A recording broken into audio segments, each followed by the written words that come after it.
I'm Eleanor Young, editor of the RIBA Journal. I've got a vested interest in talking about offices, as most of us have who are in offices, but mine in particular is absolutely dreadful acoustically. We're due for a big refit, but I think it would have been very easy to retrofit some of those quite simply and quickly, and I'm surprised that's not done more often, because it can bring a sense of warmth and resonance to a place which doesn't require looking after plants even, just getting that right. So I think it's a very quick win, and I think the findings of your poll, which we'll refer to through the session, I think I've got some of the statistics here. I think that bears it out that acoustics are a particular issue. Graham Weinstone, Associate Director at GPAD Architects. We're based in London. The majority of our work is workplace design, so we have a huge interest in terms of what we produce and the process we take along with clients. And I think at the moment we're obviously very interested in where it's going, and we're taking a lot of time in our own, within our own office environment to research that as well. So that's what we're here today to discuss further. Laura. Hi, I'm Lara Millward. I run my own business. I'm a neuro leadership coach, which means I'm a brain-based coach. I look at it from a neuroscience perspective on people's behaviour and performance at work. So I coach leaders and teams and their high-performing habits. I'm Rob Smith. I'm an architect and director at TP Bennett. I've been at TP Bennett for about 15 years now. Predominantly, again, similar work in producing workplaces, amongst other things. Working on a scale of different projects in workplace fit out, and equally just kind of looking to sort of bring some of that experience to today's discussion, talk about new trends and sort of what we do with our end users and things like that. I'm Derek Camas-Croom. I'm Professor Emeritus at the University of Reading, but I also work with the British Council for Offices on their ECG, the Technical Affairs Committee and their Research Committee. And besides some teaching, also in research. I'm looking at the moment on the impact of plants and greenery in office spaces, and some on schools actually, but today it's more confined to offices. I'm Ben Hancock, Managing Director of Oscar Acoustics. We've been around for 47 years now, and I've been here for 20 years of that. And we specialise in acoustic decorative finishes. And as we know, sometimes hiding them behind other finishes. Yes. So let's start by talking about the bigger picture, and I'm going to come to you, Rob, in a second, to look at some of the trends in workplace design. I think, and actually in kind of the things that have happened post-pandemic with workplaces, which is a very big shift in many ways. I mean, I think I'm right in saying that there's a shortage of really premium space, but there's an oversupply of offices in general. We've got hybrid working, and all the things that means. And I've got a whole list of things here because I did my homework. But Rob, you've probably got a better idea from working with Deutsche Bank and current projects that you're starting on, as we talked about earlier, of some of the things that you see happening in workplace design, where there are changes, where there are kind of evolutions. I think it's kind of post-pandemic, we're seeing a sort of shift of quality over quantity. First of all, I think you have a lot of people that have potentially been reluctant to come back to the office, and certain people may have enjoyed the aspect of working from home and how that introduction to their sort of day-to-day life has improved their work-life balance. But I think one of the things that we're seeing now is from the end user, from our clients, is what can we do to encourage those people to come back naturally rather than a mandatory kind of process.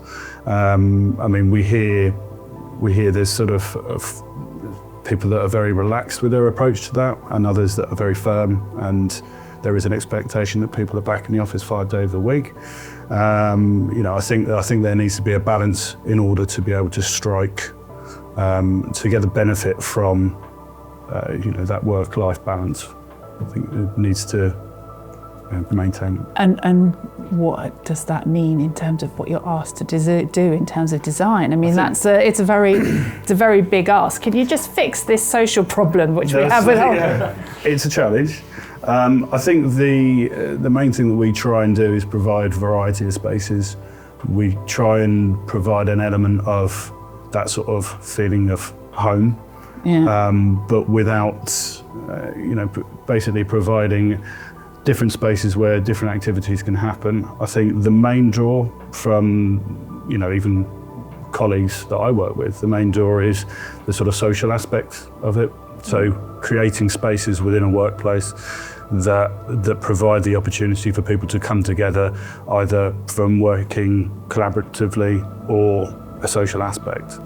But then we recognise the fact that not everyone wants to work like that, and I think certainly in some of the smaller projects, some of the smaller floor plates that we get in those smaller offices, it's a challenge to be able to balance those different activities. We can't just simply have a social area and a working hub next to each other, because from acoustics mainly, but there are other aspects in terms of behaviours and things like that. I saw a nice phrase which said avoiding collaboration in isolation. So instead of don't just go off and find a place to collaborate, but somehow do it within the space. Do it, why do you have to stand up to go and do something every time? I mean, obviously it's probably quite good for you to stand up, but isn't it better that you can do it where you are and just do it locally rather than finding a space, spend 10 minutes booking somewhere, all this kind of thing? Agreed, yeah. I think we had a bit of a startling realisation the other day that we had a team of about 4 or 5 people. We all jumped on a call, and then the penny dropped that we were all in the same room as each other. And then we went, let's just be in person together somewhere.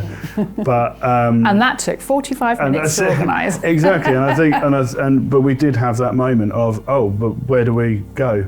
Yeah. And it's kind of, it's those sort of things. You want that to be a natural kind of, we could do this, we could do that. Okay, that one. Yeah. Rather than we went hunting for a meeting room for 10 minutes. Whereas it's things like that where you just want natural opportunities for collaboration to happen, and I think that goes back to that behaviours in terms of if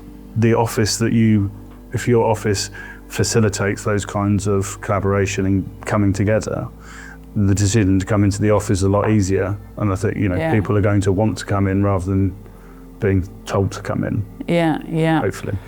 So it's all about collaboration, but being able to hear yourself. Ben, you look at this quite a lot. I mean, workplace is an important sector for you, isn't it? So what do you see people asking for, or what do you see the trends emerging? I mean, you mentioned home from home. That's what I think employers are trying to create now. They're trying to create more comfortable spaces that people want to come to. They're trying to lure people back to the office rather than doing the Elon Musk approach of, right, you're all coming back in, that's that. So, if you can, we've seen it ourselves here. So when we moved here, we had people that were working at home and now coming in 4 to 5 days a week now. And it's much better for collaboration, but also, if it's all open plan and you can hear there's a conversation going on and that what they're talking about isn't quite correct, you can chip in and you can solve so many problems. Yeah. So it's a big deal.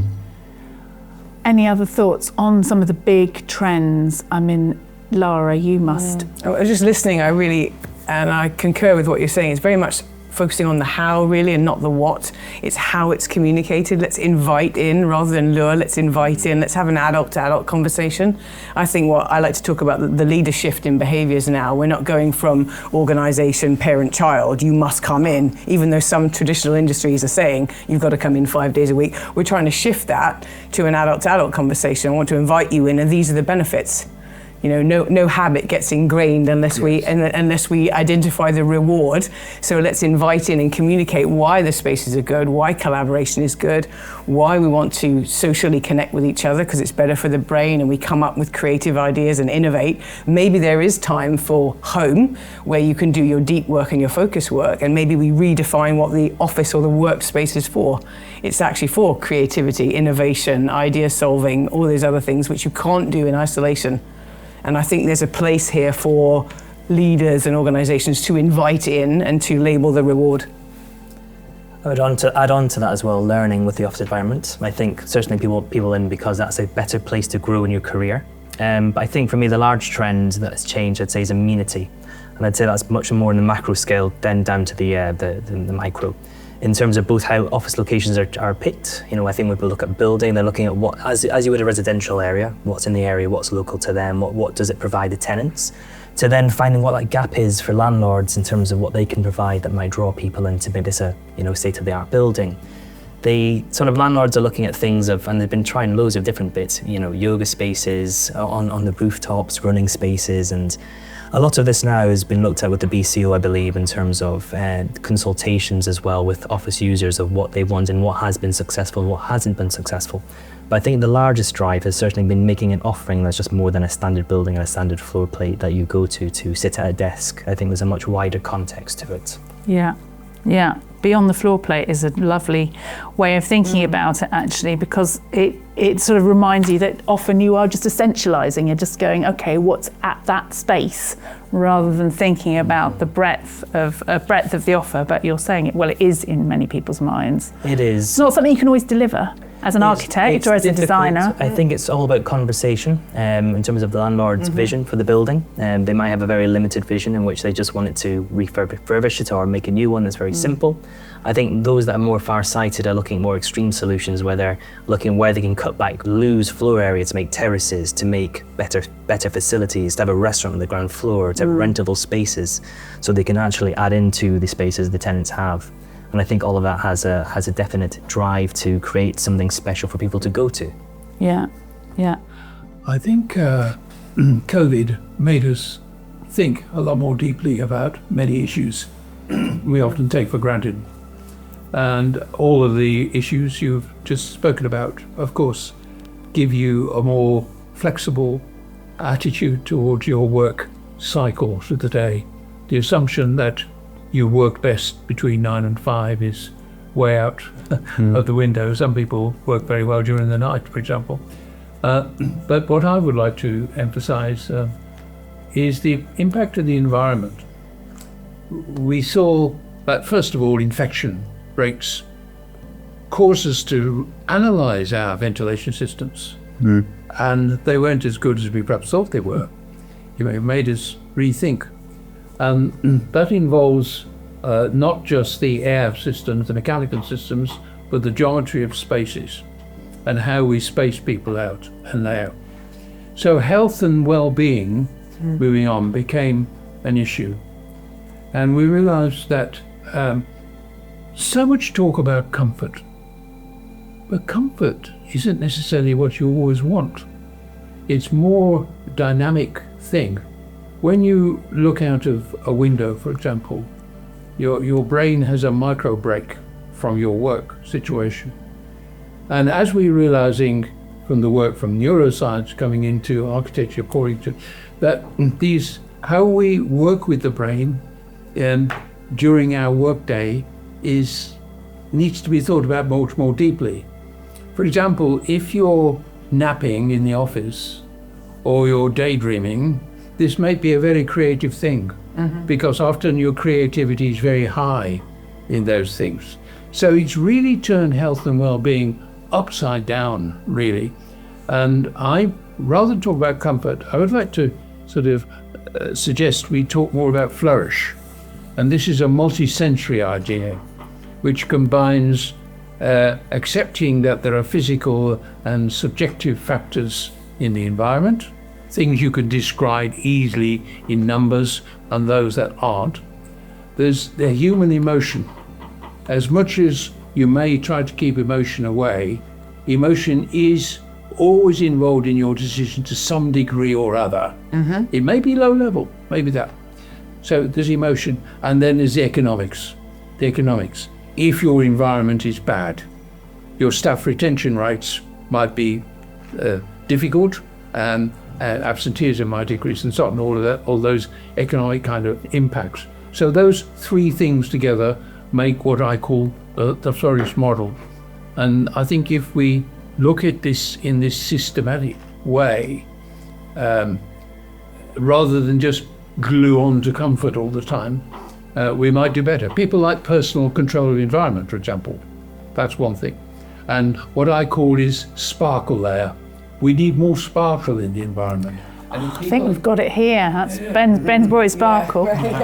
Or maybe you're not talking about glittery stuff. Well, I think if people are going to come back to the office and that they want a more seductive or attractive or whatever, alluring environment, and that's part of the story as well. But health and well-being, multi-sensory impacts, I think, are going to, and this is going to affect the responsibility of organizations for the health of their employees. And of course now people are walking around using wearables to measure things and so on, so there's a lot more measurement as well going on. That link between physical and mental being so important now. And if we're thinking about, every organisation, if we think about an athlete gets up, they want to be 1% better every day. If we think about organisations wanting better performance out of people, then let's work with the mind and the body, intrinsically linked, to help those people perform better. How are we fueling performance? And what you've beautifully described, your 3 E's of the flourish model, environment, economics, lovely. And it's just so important because we want the brain to work well. Yes. So how do we? With micro breaks, with less sound, better temperatures, well-being breaks, access to light, being able to walk out the office, have a walking meeting, so much better for the brain, 15% more blood flow to the brain, all these things. Views out of the window. Views out of the window, yeah. Allow yourself to mind wander when you come to insight, only when the mind is wandering. Lovely. Flourish model. Brilliant. So that is your model, isn't it, Derek? I mean, I think we just talked about productivity, and I've just got some of those figures from the Oscar Acoustics survey. 70% of employees said that their return to the office and optimal productivity was not supported by their employer. And 3% say there isn't an office design. Only 3% saying there wasn't an office design in the process. I don't think I've written that right. Anyway, not many office redesigns in going on. So lots of people feeling that they're not getting that support for all those things that you two have listed, which are, and I think we can all feel them humanly. Yes, you can say, yes, those things are something that I feel naturally would be good for me. I don't know if it'd be good for my team members. No, I don't know if they should have a break. But why aren't, maybe you've got some insight into this, Lara, why aren't employers doing that? Why aren't employers supporting that level of productivity? I think some are. I think it's a really differing attitude across different industries. What I'm seeing, some of the more traditional industries, finance, where they are, it's an edict, you're in 5 days a week and crack on, and this is the way it's always been done. It's about high productivity, presenteeism, long hours, because that's the way it's always been done. And then I see other industries, particularly media, the more, I suppose, artistic industries, actually opening their eyes to making well-being front and center, because creativity is so important in their industry. Then maybe there's more focus on when we allow the mind to be creative. Maybe there's a bit more liberal. I don't know, I'm guessing because I don't actually know. But that's what I'm seeing in different industries approach. But I do think some are. And there's many more offices that are creating the collaborative spaces and then the hubs for for when you need to do individual work. I do see it happening. I'm sure you do you? Yes, but I think what we're missing is what was Rob touched on earlier, the diversity of spaces and particularly quiet spaces. And I think from our office suffers from this as well. We have collaboration, which is great. We have places people can join and meet and discuss ideas. But I think a lot of people, and why the allure of working from home is so nice, is to have that moment of quiet space, retreat. Same on Zoom calls, we're having so many meetings. I think my preference is to have meetings in person. Doesn't always happen. A lot of them are on Zoom or on Teams. And within those, people are sat in the office at different workstations, they can overhear each other, there's a difficult sound quality and concentration and focus, and it's very tiring. And I think that's what's lacking at the moment in terms of design.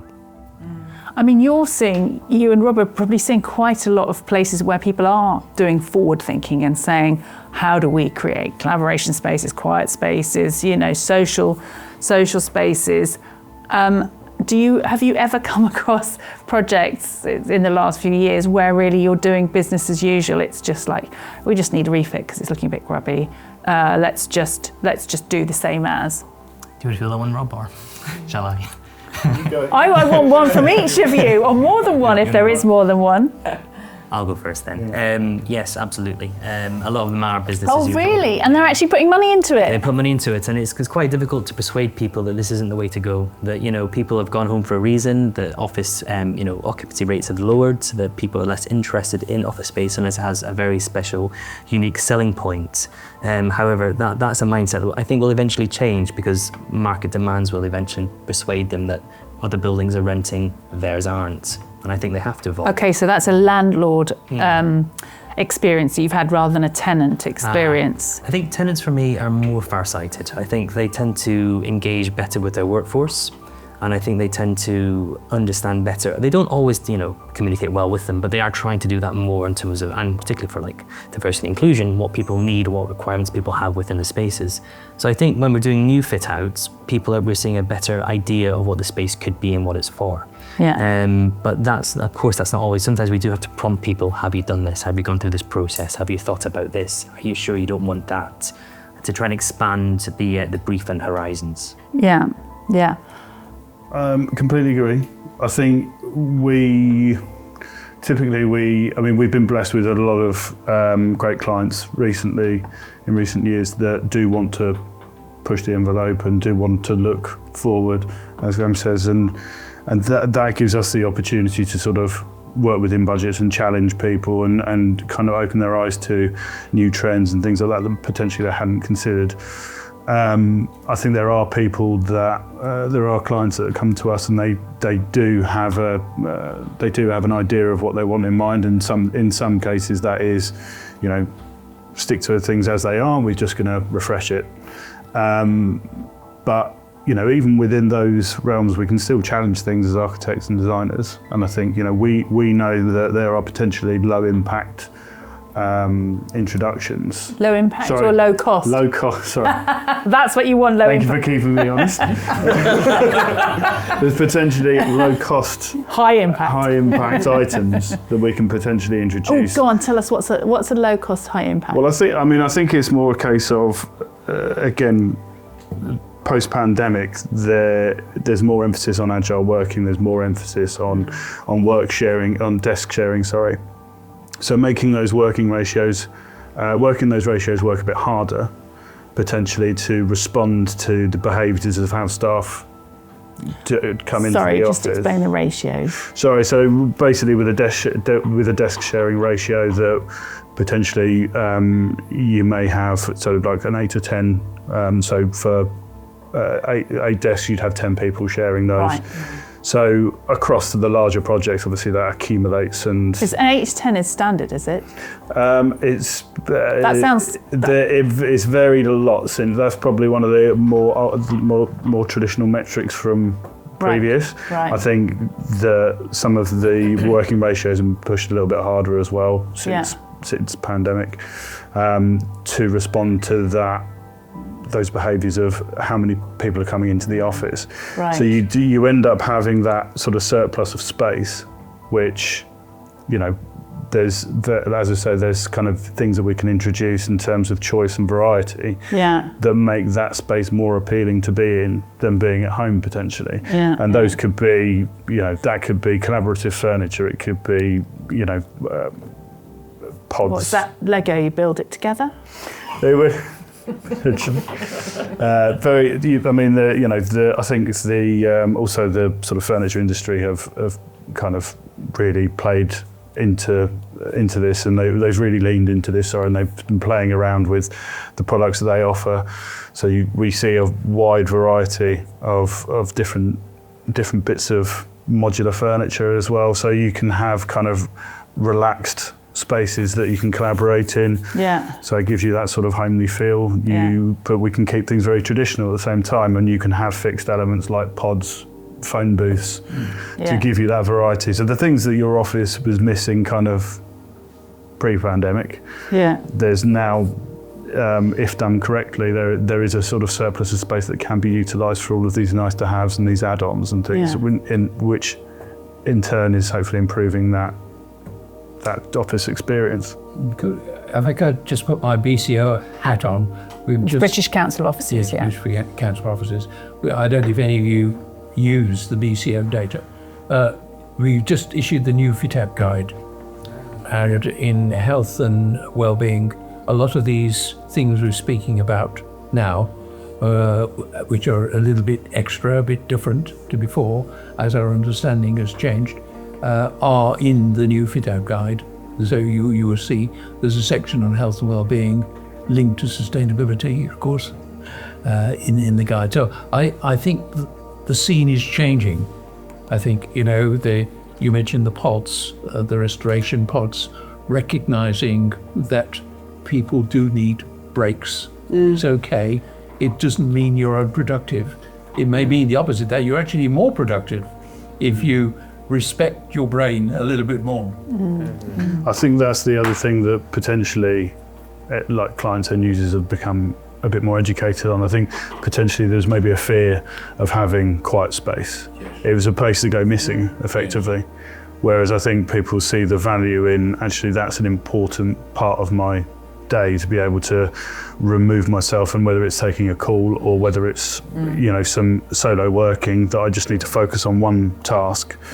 I think the understanding and the trust is there from I've been thinking that the ratios are problematic, because when we're in the office, somebody goes to a meeting room and they take the whole meeting room for one Teams call.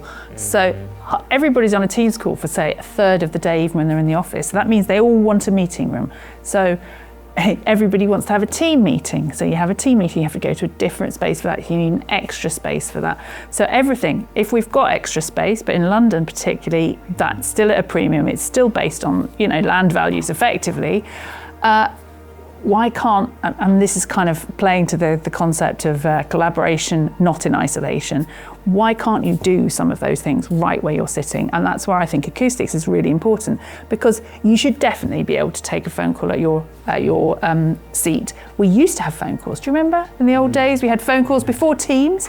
We had them, and there's no reason why you can't take a Teams call at your desk, except for acoustics. So I think there's a mixture there of two things. So acoustically, there's an issue with the office itself. You need to feel comfortable in that environment, having the conversation.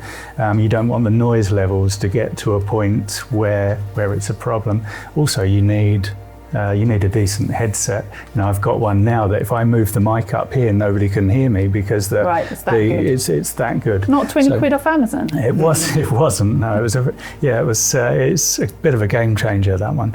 I find that where you've got customers unprepared to spend the money on these refits and the acoustic treatment, it's where they don't realise how badly it's actually hitting them in the pocket. I just read out those figures. That's amazing. Top 3 impacts of loud noise are difficult concentration, 47%, irritation, which is actually definitely a bad thing for productivity, 36%, and stress, which you were saying has an impact on good decision making, among other things, 30%. Yeah, which has been consistent since 2019. That's it. So to give an example, if restaurateurs, they seem to think that noise is atmosphere. But what they don't actually realise is that it's costing them 25% of their business. 25% of people, according to research, will never go back to a noisy restaurant. So that means they're constantly having to get more people in. They're not even growing the business, they're just trying to stay afloat. So an office is, you wouldn't go back to an office. You probably need to go back to you wouldn't go back to your restaurant. You probably need to go back to your office. Oh no, I don't think that's good. I'm not going to give that job a go. But these people can become irritable, unproductive, and actually even toxic. So that can change the atmosphere within a company quite drastically, and it's all about just getting that right. It makes a big difference. I remember in the 60s, I started some work on the Bureau Landschaft offices, and at that time, some offices were too quiet. Right. Mainly because the ceiling heights were quite low, and there was an excessive use of absorbent material, I think, and there was quite a few where it can go the other way. I totally agree with you. So in this place we've deliberately done that, but we've done it so that we can have, we've got an amazing sound system, which you might have noticed earlier throughout the building. So we can now have music, or we had bird song as well, until there was one bird that was slightly irritating and it was getting on our nerves. But because we've got the music in the background, but with the acoustic treatment as well, it means everything's crystal clear, the music's crystal clear, but the music's just there in the background, making it a bit more comfortable for people to have a conversation on the phone, because you don't want to feel paranoid. The only that voice other that you people can hear. Right. Yeah, I think that's why I used to, especially when we mentioned sort of the best place to learn. I think that there's a very fine line when you're sort of new to the office or new to the business, that I didn't want people you feel a bit shy about people being able to hear you on the phone, but then it gives you that encouragement that somebody's going, yep, that's fine. And you can, as you said at the beginning, if you know that there's something that's maybe going a bit derailed, or no, that's incorrect, you've got that kind of connection. You can fine tune the acoustics as well, so it's not one set depth. You can you decide what you want to achieve acoustically, and then we just keep spraying. So you can put 10 mil on, you can put 70 mil on, and we can achieve absolutely anything you like. We did it in a restaurant where he was so nervous about losing what he called the atmosphere, and we reduced the material depth down to the brief, and on the opening night it was tiled floors and everything, and you could sit in your chair and talk to your partner it was right on the edge. Personally, I would have gone for a little bit more, but it was what they wanted, and it's a successful restaurant. I can't argue with that. It's really interesting, isn't it? These fine margins now we're into in terms of self-actualization. People are at a performance level already in our modern world, and all these small things that are heightening our ability to perform in what is already a population who report stress, financial, political, climate, all sorts of things, workload that are going on in their world.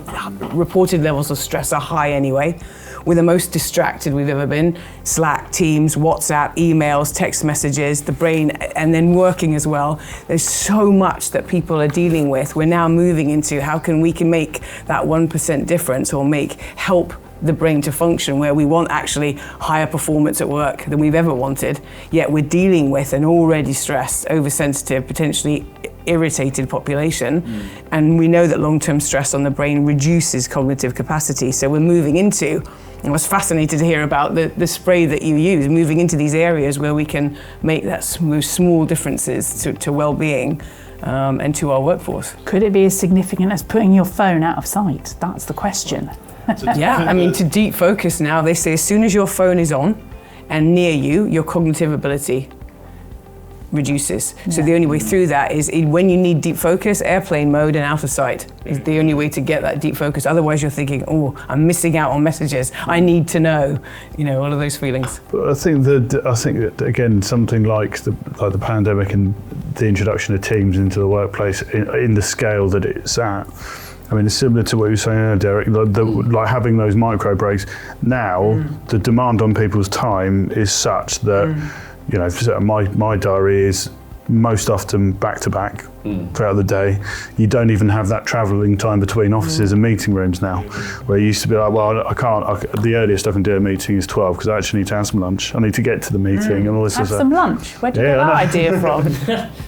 Just go on mute like that. How do you feel when it's like that, when it's back to back? It's exhausting. Yeah. Because by the end, when am I going to do my actual work? Exactly, because there is a point where you go through that series of that meeting, and then it's Do you think, work I starts don't want now. to turn this into a So- therapy session, but do you think that it's because you're not necessarily in the same place? Whereas if you're in the same place, you have a 3-minute conversation. If it's on Teams, you have, or Zoom, you have a half-hour scheduled conversation and you fill it. I mean, I just wonder, I just feel like, how does it add up? I just don't understand how we get such full calendars. I think the look and feel of a place is really quite important, and that can be achieved in fairly simple ways. The Berkshire Hospital in Reading, they had this tax office blue colour on the walls. Lovely. Lovely. Just the simple thing of having local artists come in and display their artwork.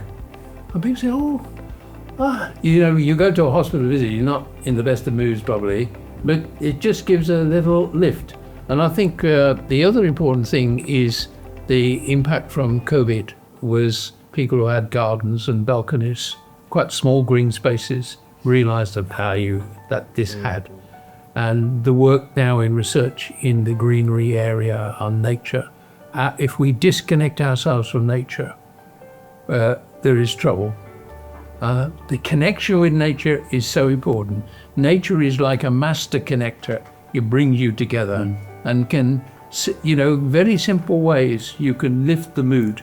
And if your mood is more positive, you're in a better position to do your work and so on. So how would that work in your back-to-back day?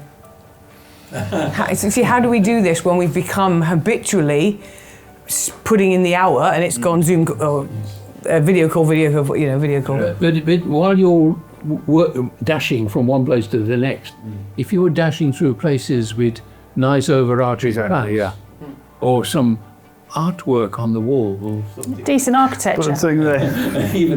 Not nature, but I mean, it's got something to say. But I think when you this is interesting, you talk about connection with nature, and I completely agree. But there's just in that subject alone, there's a whole sliding scale of, just having a plant in this room is one thing, but then you could go all the way to I'm actually gardening, and you've got everything in between. So you've actually got that activity of doing something, you're creating, you're aware of nature. But as you say, that sort of trip from one side of London to the other that people used to have, or they're having much less of because of the way technology's gone. You could argue that external air has something to do with nature. I mean, I know it doesn't always feel like that in London, but it But there's times when it's just being cognizant of the outside, natural light, different focal lengths, things like exactly, that. So I think those are some of the opportunities that we can have within our workplaces. I'm aware we're scheduled for a comfort break, and a comfort and thinking about that, we'll go out, look at different focal lengths, different things. I would like to just kind of follow on a bit from nature. We haven't really talked about sustainability at all, so let's just talk about those materials in the workplace, and then we'll carry on with what we're going to. I want some specifics this time. Let's talk about sustainable materials and sustainable products. Let's talk about them not just in whether they are saving our life on the planet, which is obviously quite a big deal, but let's just talk about them as kind of also as natural materials maybe sometimes, and their impact on people in the office, people in the workplace, productivity. So Derek, I know you've got some insight into this kind of wider area. Yes, there was an interesting study by Cooper and Browning in 2015. They surveyed about 7,500 people, and the results of that was that with natural materials, wooden and so on, surroundings, and nature and natural greenery and so on, people, creativity, productivity rose by in the order of about 15%, something like that. So there's always been this thought that this was true, and I think they established in a very good survey. Now, since that time, there have been numerous experiments at Harvard and other places that have done detailed experiments, and which supports that point of view. Now, when you think of materials, I mean, just think what the impact, and going back to my multi-sensory thing, when you have a material in a building, it affects the surface temperature on the inside of the building. That affects your MRT, therefore your thermal comfort, as it were. It affects touch, the texture of the material. It affects sound because of the reverberation and so on that can happen from different materials and so on. And then there's the visual appearance, of course. You just the colour of the materials, where it's sort of like marble or a brick or whatever it is. So all of these things together make the look and feel of a place so important. And when it comes to sustainability, traditional materials like concrete and so on, which are sort of have a very high embodied energy, can be reduced by embediments. So if you put graphene inserts or fibres into concrete, you may know of concrete and things like that, where the embodied energy goes down. So now we can treat, from the sustainability aspect, materials with embediments like graphene, for example, and fine-tune the thing, decrease the embodied energy, and you have therefore sustainable concrete. So we're not going to lose those traditional materials, but we're going to kind of add to the stock that we have with this addition into traditional materials. There are then, of course, completely new materials, and again, coming back to natural things, if you think of lotus leaves and things like that, which can be used for clothing, can be used for linings and so on. So we're discovering almost by the month or so that, you know, natural materials shouldn't be underrated. They can be very valuable. The strength of bamboo, for example, and the very high buildings in bamboo is possible, you know. And of course the bamboo is very attractive. In one of my universities I visited in South Korea, you enter the university inside a bamboo corridor, and upstairs internal gardens. And it's all because they think that this is important in decision making. If you look at the new Daxia building starting in this year with our architects in London, you'll see that every floor of the 210-metre tower is full of plants. The Chinese are absolutely convinced that the work is showing that this is very important. And of course, we don't know, I don't know how the plants affect the sound. We haven't done any experiments on that, but this could, that's got to help. Which cross over into your area, because they're going to be diffusing surfaces. And you've got the loose soil there as well. And because you've got the variation of plant form, it might make quite an interesting acoustic environment. Especially if it's a jungle version, jungle which you were version. talking for. Just explain what a jungle version is, which I think, I mean, we maybe can guess. Well, the jungle version is just what Graham and I've been speaking about outside in the corridor. Rather than just put a plant here and there, it's recognising that you can have plants sort of hanging somewhere. You can have them at different levels, not just like that, horizontal, but you can have it through the height as well. And we use the word jungle for this office. We did a PLP architecture. So it's recognising the dimensionality of plants as well as the density is important. I mean, those who are designing offices, sorry, you two, again, you're going to have to take your turns. Natural materials, are they called for? Do people want them? How much do they play a part in your understanding of a healthy office? Huge. I mean, taking that one forward as well, I mean, healthy materials is a big thing. When we look at a project and we're looking at, you know, sustainability and what the work environment and how the materials contribute to that, that is a big part of it. And usually that's within the look and feel that we go for tenant fit outs. I think we take it from two views though. We take it from one, the healthy environment that we're trying to create, and the other is of course the amount of carbon that's going into the materials that we're picking and where it's being procured from and how far it's travelling. And we have to try and analyse all of that data to understand that we're creating something as a sustainable piece. Mm-hmm. But we like. How much are you doing reports on embodied energy? We try. Our current aim is to do one for every single project, but we don't always manage that. We have software in house, One Click, where we look through the specification and we take, you know, a number of design iterations. But unless a report is actually commissioned, we won't do a full study of it. We'll do initial design studies to have an understanding of what's going to be best for the project, but that's probably about Right, so it's a decision-making process, right? Yeah, which we like to give to the client.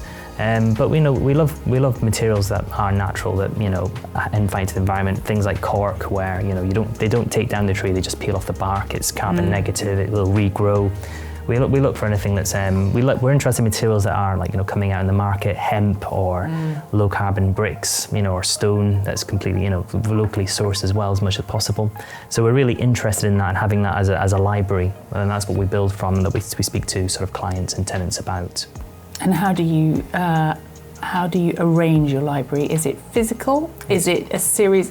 You have a physical library. It's a physical library. I mean, so it's a series of shelves. It is. We're limited on space, though, so we have people in the office trying to curate that, trying to switch it. Chuck stuff away, you mean? No, take it back. Recycle responsibly.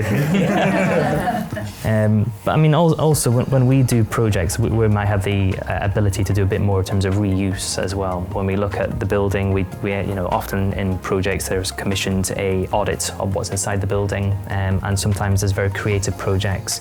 We did one where we were redoing the lifts. We took one of the lift motors, which did weigh about a ton, resalvaged it, cut it, and polished it with artisans, and made it into a desk with a glass lid, just so sailing over it.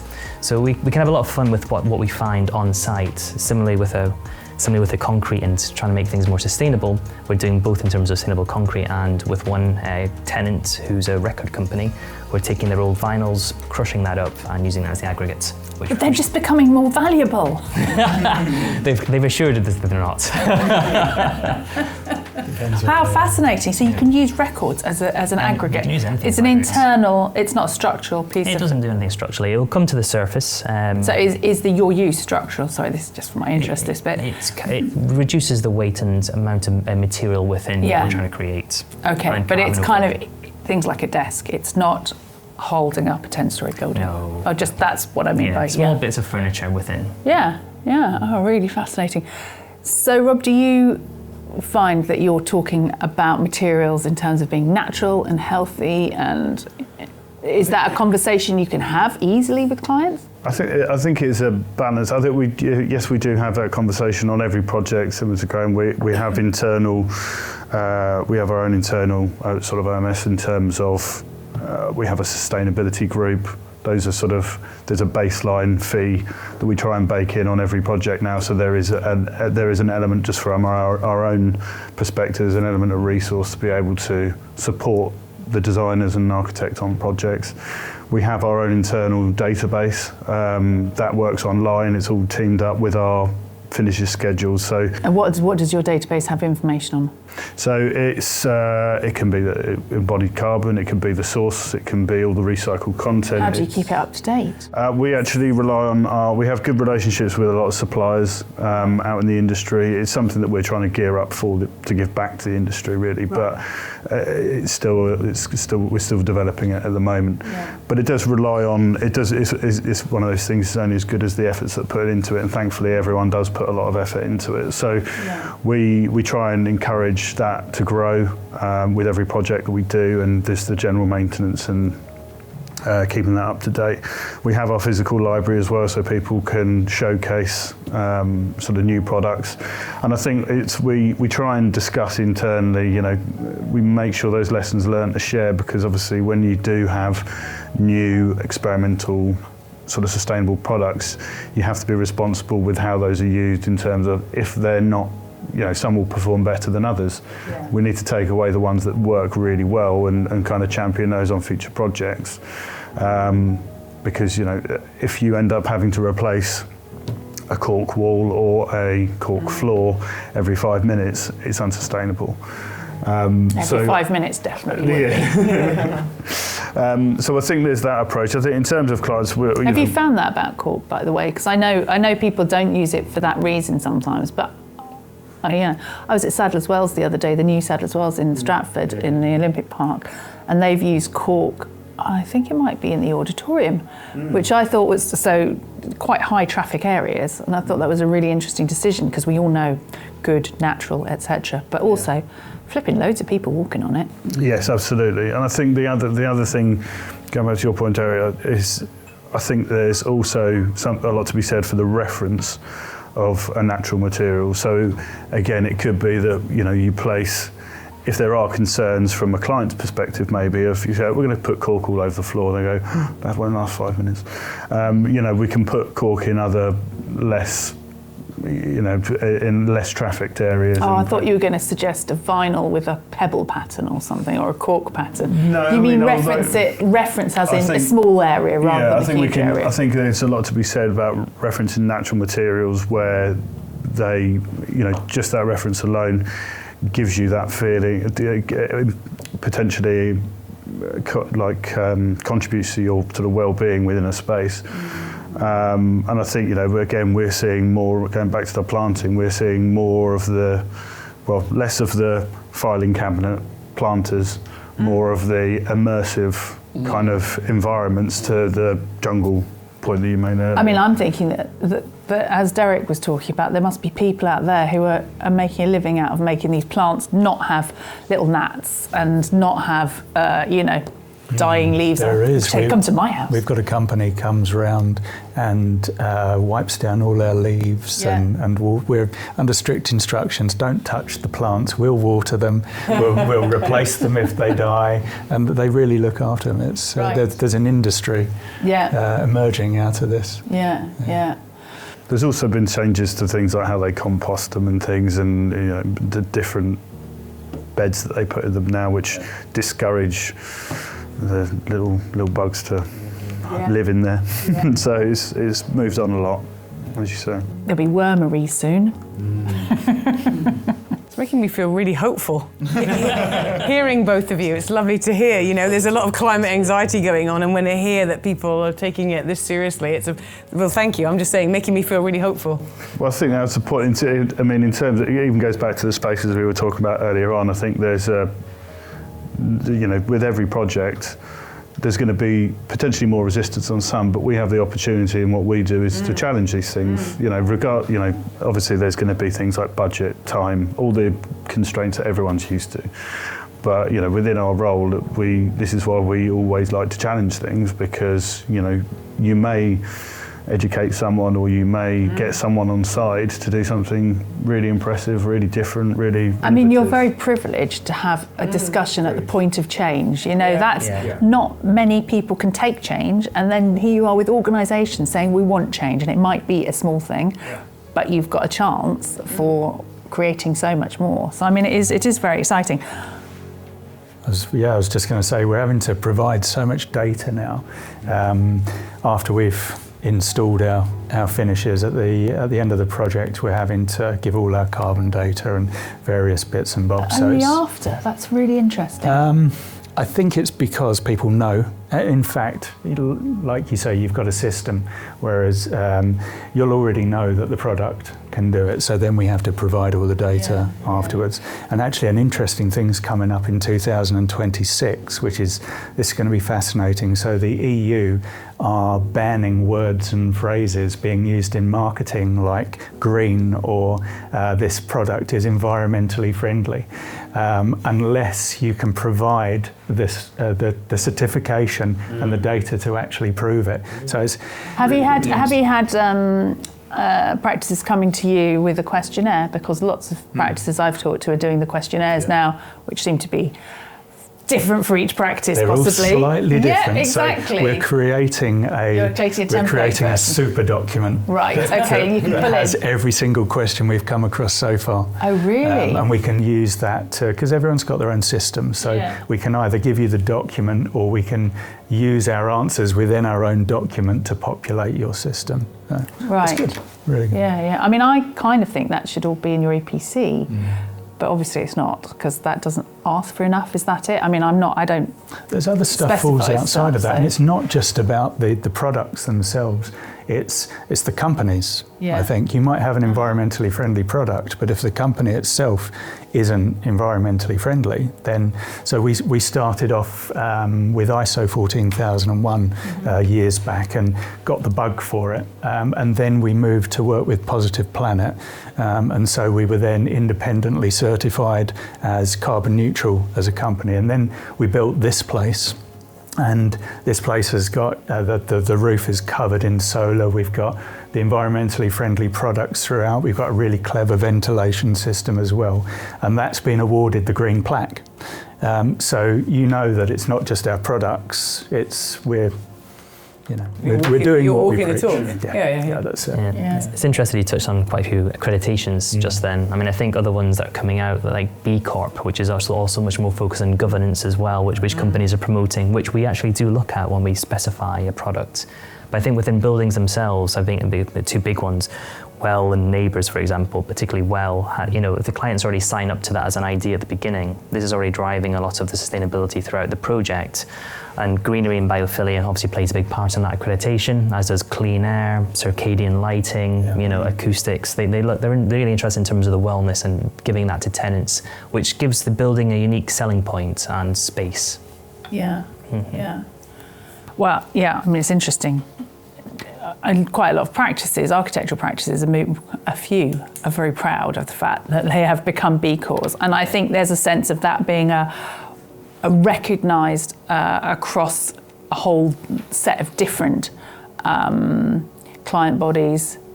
It can be any type of company, whereas Well is for a building, isn't it? Mm-hmm. You don't get that for a practice, you don't get that for an acoustics company. And so having those kind of recognised across the piece is really helpful, because you can say, okay, they're being held to that standard. They're working towards, net zero is pretty hard to get to, but you have to be working towards it, and that's a useful thing to have. Shall we talk a little bit about neurodivergent employees? So I think this is a new part of the survey this year. So they make up a significant proportion of the workforce. And I think we all know the stories about sort of Silicon Valley. They make up a high proportion of the workforce there. So it's about thinking about inclusive workspaces that support their needs. 71% of employees with dyspraxia, 67% with ADHD, 66% with dyslexia, 62% with autism. So those percentages say their workplace is noisy. So I think that's higher than standard. And that 42% of employees with autism say noise negatively impacts their work quality. 40% of employees with autism say they need more quiet spaces for focused work. Is that a discussion that is being had when workplaces are being designed? Is it ever part of the thinking? Are you challenged to say, what are you going to be doing for those with different needs? Do that one first. I can do that one first. I'll take one for the team this time. I think it's the awareness is growing, and has been for some time. I mean, I think we've started. This has become kind of like a bit of a hot topic for us quite some years ago now. And there's specific clients that we've had where it's been very centric to the brief, even to the point where we've sort of. It's been really educational for us along the way as well, in terms of how we heighten what we perceive as what sort of well-being. So I think it's becoming more and more common, and we've had feedback on recent projects of would be looking at certain finishes, and the clients have come back to us and said, well, that might not be the most appropriate for this particular part of the business. So it's great to have that feedback and have that dialogue. So do you get the sense that there are employee groups perhaps looking at some of your early designs? Potentially, yeah. Potentially. And I think with some of the larger corporations, there'll probably be certain people with a focus and interest in those kind of things. I think it's much easier to deal with the visual issues. So I think, obviously schools are very good at saying this is what we need acoustically, or new schools. But actually I would say that commercial tenants and landlords perhaps don't specify acoustically. No, okay. So you might see, oh my God, you've got to put red and blue and yellow all together in one go. That's difficult. Or those shiny colours have got problems. But you wouldn't necessarily get somebody saying, okay, well, that's not meeting the acoustic brief. They might say, how does it sound? And you then have to come up with that. I mean, it's also acoustic modelling is quite problematic, I imagine, unless you're getting acousticians on it. I think the thing that we found, or the thing that I've personally seen, it's more about the transition of, in terms of a space, whether it be light, sound, colours, vibrancy or softness. I think it's that transition to avoid anything too jarring. And I think that's kind of potentially the sort of the takeaway that I've had over the years is kind of where we have the sort of the wellness. We have like accreditations now and things like that focus on the importance of having that variety, that choice. But it's also as well, it goes back to what we were talking about at the very beginning, where, you know, it doesn't work as simple as, well, we'll put that space there and that space there. There needs to be more logic about how these spaces are laid out, and to offer that transition between kind of ramping up to vibrant, noisy spaces. And also, when we're in those spaces, providing refuge areas. So, you know, that's where we can play with acoustics and light really well to be able to have those retreats in case there is a level of discomfort for any individual. Yeah. I mean, I don't feel with a lot of our clients, neurodivergence is talked about enough. I think it really depends on a lot of the companies we speak to that have gone through their own diversity and inclusion processes and really, you know, reached out to the company and everyone that works in the company and what their needs are, and being very sensitive and empathetic towards that. I think a lot of companies are still very traditional in the way they work, and it's a bit of a process. In terms of, you know, we do challenge the brief as we go, and we do try, you know, we talk about the subject matter. But it really depends on the company. We're working with one as a fit out, and everything is virtually the same colour from space to space, which you'd think would be difficult for anybody to see or differentiate, but they're very keen on it. That's what they want. So they've been very clear that's what they're having. But we wouldn't have thought from the first instance that would be a sensible approach to how you design spaces and how that would cater for different types of people. But they know the people they work with. They you know, everyone in the company's bought into that, and that's what they want. So it really depends on the people we work with. Yeah. Yeah. Is it something that you come across? Do people talk to you about that as an issue? Not a huge amount. No. Not really. We normally get specified, and there's normally an acoustic consultant involved. Yeah. Where we do work direct, you know, we've worked with some schools where they've had people that were, they actually wanted to have five-a-side football matches in a sports hall, and so we put an acoustic treatment. We had an impact-resistant acoustic panel that we designed, so you could just crash into it. We had a school using it for boxing, kickboxing practice as well, actually. Did it withstand the test? It did, yeah. It was great. So they positioned these panels about 1.2 meters up from the floor, and the partially sighted kids were actually listening for the noise coming off the lower part of the wall, so they knew where the ball was. So acoustics are incredible things if you can get it right. Yeah, yeah. Have you got any experience of work or research around neurodiversity? Certainly at PLP Architecture, we had a seminar on this topic. I think it's a bit like, it indicates to me that flexibility and adaptability in design is really key, because some clients, like you said, Ron, will have that high demand. In other cases, maybe not so much. But if you've got spaces that are flexible, adaptable, then I think you can then cater for your Asperger's or those kind of things and so on. Yeah. So I've got a final question for everyone. It seems a bit soon, actually, to be honest. But anyway, we need to be wrapping up. So final question for everyone. In 2005, only less than 3 in 10, 29%, said their office space fully supports their return and productivity. So the real question, rather than the statement, is what's the single most important thing you think that has to be done to motivate this shift, to positively motivate this shift? So, I feel you might have some thoughts on this. Many, but I'm trying to pick one, as you've asked us. And I'm going to say I'm all about the how, it's the communication. So including them in why we want you to come in the office, what the benefit is for you, and having that adult to adult, so conversation. Yeah, I think your point about inviting Invite, was really... communicate, give people autonomy and relatedness, and you're important and valued in this, why we're making this decision, why the space is here for you, and why we would come in, you know, all in the comms. Rob.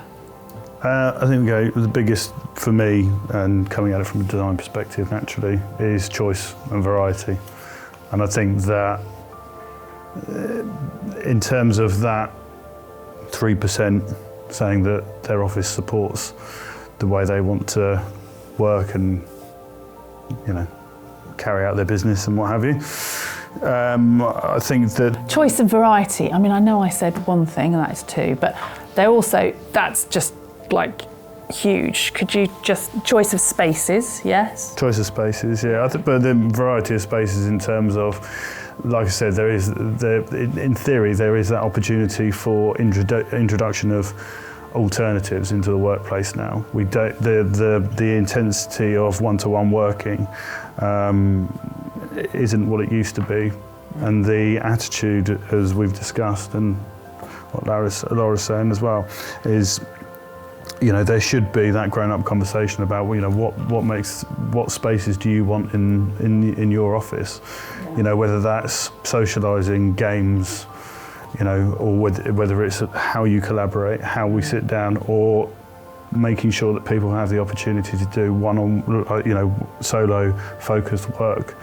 I think that's the variety that we don't see of offices of the past. Thanks. Support systems, amenities, and environment. Environment in a multi-sensory sense we've discussed already. These three things give the occupant a sense that they're being cared for, that the management system is considering their needs. It might be the gym, it might be activity areas, it might be the food that they provide in the organisation, it might be the computer systems or whatever. And it's also the environment that you create. And there's no doubt about it that these three things, if a company looks after those, I think if you look at the top 50 companies on the annual list that comes out, most of those as in FTSE? Yes, they do those things well, and are successful, partly because their staff feel happier or more content or positive about the work that they do. I think we can all miss how important staff are. I mean, some businesses, they are like 90% of the cost and 90% of the thing that wins the business. Exactly. So, yeah. People, Yeah. Would anyone be surprised if I said acoustics? So let me, okay. So but you mean more than acoustics, don't you mean? More than acoustics. So I think sorting the acoustics in a place is key. So if clients are not thinking about acoustics, or they're thinking of omitting the acoustic package on budget, see the big picture. The World Health Organization said that noise pollution was second only to air pollution. That was pre-COVID. And most people don't realize that actually excessive noise in restaurants, workspaces, can contribute to heart disease, diabetes, type 1 diabetes, and also contribute to weight increase as well, with stress as well. It's not a good combination. So if you can treat that, you're going to increase their health. Increase the population's health, that would be a good thing just from a workplace, flipping heck. There's a lot of choices in there. I'm hoping by saying it out loud I might arrive at the answer. I find it interesting that people prefer working at home than coming to the office. I think that needs to be looked at in more detail in terms of what does that offer more than the workspace can offer? Because I think that's where the gap is, really. I think, you know, the home environments I don't think are suited or well ideal for working anyway. You can't collaborate, you're isolated, internet connections, poor quality, not be able to have the right setup, desk space, etc. It shouldn't be an easy environment to work in, and I think therefore the offerings that is in the home must be amenity space, saving of money, the ease of life, the de-stress of it, all of those things needs to be thought about in workplace design and how that offering can be greater than what has been given at home. So I think for me it is quality and amenity that's the thing that's driving workplace design at the moment, really, and agreeing with Rob, well, everyone really, those things do need to improve. Yeah, it's a big face-off, and maybe people haven't truly understood that. Yeah. And again, in the comments, but that's a wonderful way of putting it. And these are all lovely ads, aren't they? And as you were talking, I was thinking, I looked up last night where the word office comes from, because I actually didn't know. And it's, you know, opus, work, and facere, to do, and officium, meaning duty or service. And it feels like, well, now most people aren't working because they feel duty or service. They're in choice of how I want to live and a career and what I want to do and part of my why. So if they are in choice, maybe the office is now, we take the chance to redefine it. It's a high-performing environment where we have health, well-being, psychology, productivity, collaboration. We're creating new environments as a whole new way of communicating why we come in and collaborate together. It just feels like a real opportunity, this conversation, to think about what that could be, what could be in the future and how we communicate it. I am so glad you've rounded us off, because that was a perfect rounding off. Let's pick that up in a minute, Derek.